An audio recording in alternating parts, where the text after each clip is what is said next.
warahmatullahi wabarakatuh. Baik, dengan siapa di mana? Di Ma'rifah di Cirebon. Dengan sahabat Ma'rifah di Cirebon. Baik, kita bersolat terlebih dahulu. Allahumma sholli ala sayyidina Muhammad wa ala ali sayyidina Muhammad. Allahumma sholli ala sahbi. Baik, silakan. Sebelum nanya, saya meminta doa sama Buya dan Umi dulu boleh? Ya, silakan. Ini sebentar lagi kan anak kita liburan dari pondok. Mohon doanya semoga di rumah kami bisa menjaga anak kami. Amin. Dan bisa Amin. menaati semua peraturan pondok saat liburan. Amin. Amin. Amin. Insyaallah. Semoga Menteri Abadah khususnya anak kami bisa menjadi sesuai cita-cita Buya dan Umi. Amin. Amin. Amin. Amin. Amin. Amin. Baik. Begini Buya, kalau sepasang suami istri yang saling mencintai, tapi dalam rumah tangganya itu saling mengingatkan dalam kebaikan dan saling menegur saat bersalah, apakah itu sudah bisa dibilang cinta kita kepada suami kita atau istri kita? Maksudnya apakah itu sudah bisa dibilang cinta kita kepada Allah Subhanahu wa taala dan Rasulullah sallallahu alaihi wasallam melebihi rasa cinta kita kepada suami kita atau istri kita? Terus itu masalah kemarin yang dibahas waktu pengajian, berbohong pada suami atau istri untuk menyenangkan suami atau istri itu berarti bukan termasuk tanda kemunafikan ya Bu ya. Berbohongnya itu bukan termasuk tanda munafik. Baik. Terima kasih. Mohon maafnya, mohon doanya selalu. Baik. Assalamualaikum warahmatullahi Waalaikumsalam warahmatullahi wabarakatuh. Baik, Bu ya, dipersilakan. Salam yang pertama tadi. Tadi masalah jika seorang suami dan istri sudah bisa sering mengingatkan dalam Baik, kebaikan tentunya. dan kesalahan gitu ya.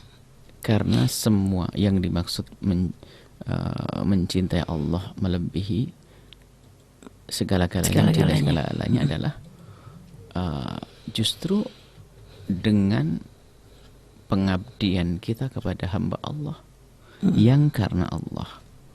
Itu berarti mencintai Allah, mengutamakan Allah dari yang lainnya. Kenapa?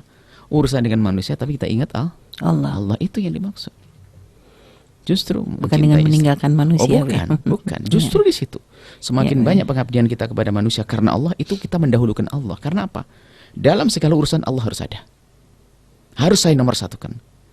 Bahkan di saat kita harus meminggirkan binatang yang mau tabrak motor dan sebagainya karena Allah.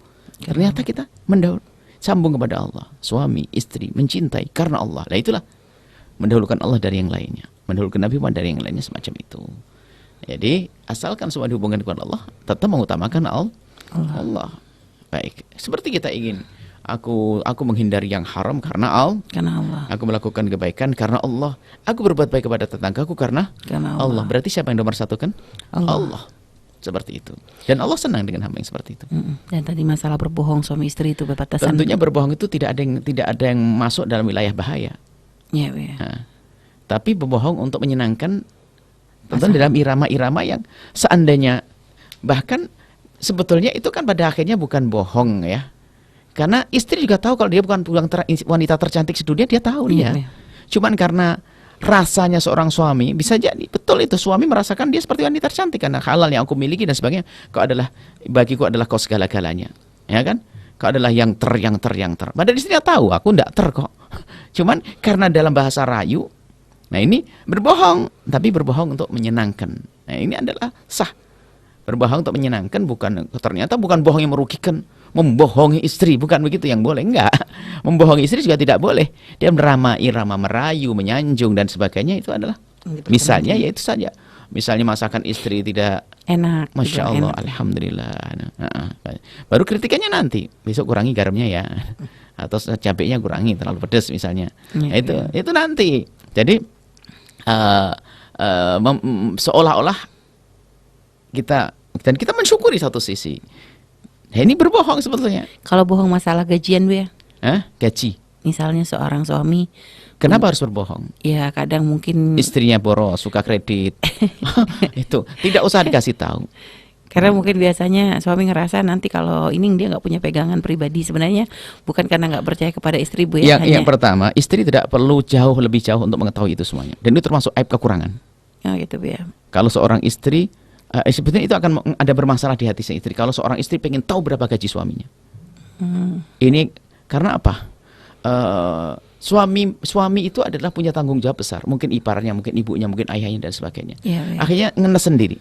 Kalau seorang istri yang terpenting adalah bagaimana aku dicukupi. Itu ya. Beda ya. Jangan berkata berapa duit suamiku. Karena apa? Itu yang mengajari tamak nanti. Akhirnya betul tadi jadi jago kredit nanti. Iya, iya. Nah, karena suami itu punya tanggung jawab besar. Kalau punya orang tua dia yang ngurusi, punya adik dia ngurusi. Kemudian dia urusan ke masyarakat dan sebagainya.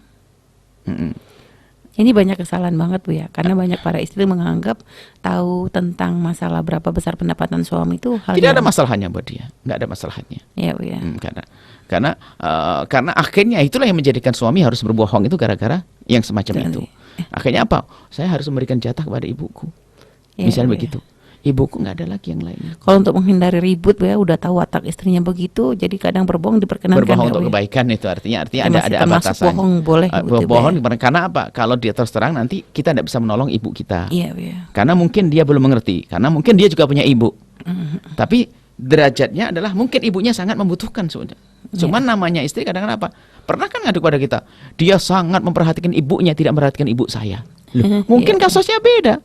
Ibunya sang istri tidak terlalu mendesak, tapi ibunya suaminya mungkin mendesak kan begitu. Dan juga sebenarnya memang masalah memberikan bantuan kepada ibu suami itu ya tetap lebih daripada ibunya istri ya Bu ya. Suami kepada ibunya, jika ibunya, jadi gini, masalah nafkah. Iya ya. Kalau ibunya suami melarat, tanggungkan suami langsung. Iya Bu ya. Nah, tapi kalau ibu mertua kan tidak. Bukan. Ibu bukan, mertuanya menanggung adalah anak laki-lakinya nanti. Iya Bu ya. Makanya kenapa waris 1:2 kan di situ hikmahnya. Artinya memang nggak perlu sampai di situ. Iya Bu ya. Sampai pengen tahu dan sebagainya, catatan, laporan semuanya. Kayak ini karena itu menjadikan semuanya menjadi tidak nyaman. Akan Baik. tapi wahai para suami, jangan belit-belitlah sama istri. Ya, Bu. Paling enak tuh istri itu tak ajari jadi. Kalau saya perlu ada gitu aja bang, gitu loh. Perlunya tapi jangan keperluannya lalu ngawur. Kebablasan, ya. Kebablasan artinya wajar dan bahkan mungkin mengira-ngira kalau suaminya kira-kira kerjaan begitu gaji berapa. Tapi karena dan juga di samping itu suami kadang-kadang juga punya antisipasi untuk mungkin waktu mau sekolah anaknya daftar ulang segala macam gini-gini kan kita mungkin juga ingin menyenangkan sang istri. Kalau sudah gajinya dipaskan diambil istri nggak bisa bikin kejutan nanti. Sudah gitu gajinya diambil sama istri suruh bikin kejutan lagi nggak bisa. Baik Bu ya, terima kasih Bu atas jawabannya dan Tapi ingat dari Rob kita tidak ingin menjadikan setelah ini suami marah-marah di saat ditanya gajinya. Ya nggak ada masalah terus terang aja. Nah, kalau mau ditanya ya kalau nggak ada masalah istrinya mungkin istri yang benar. Yang soleh. Karena apa? Menutup ini sudah kalau sampai ada seorang suami menyembunyikan gajinya kepada istri pasti istrinya bermasalah. Ya, Ya itu tadi jago kredit tadi. Sehingga dia tidak pengen diketahui. ya Bu ya. Nah, makanya dia adalah istri yang solehah, suami yang soleh. Suami melaksanakan kewajibannya, urusan nafkah terpenuhi. Istri yang tidak banyak menuntut, tidak perlu banyak pengen tahu tentang apa. Kalau pengen tahu sumbernya dari mana boleh. Ya Bu ya. Sumber dari mana boleh, yang seperti itu. Baik, subhanallah.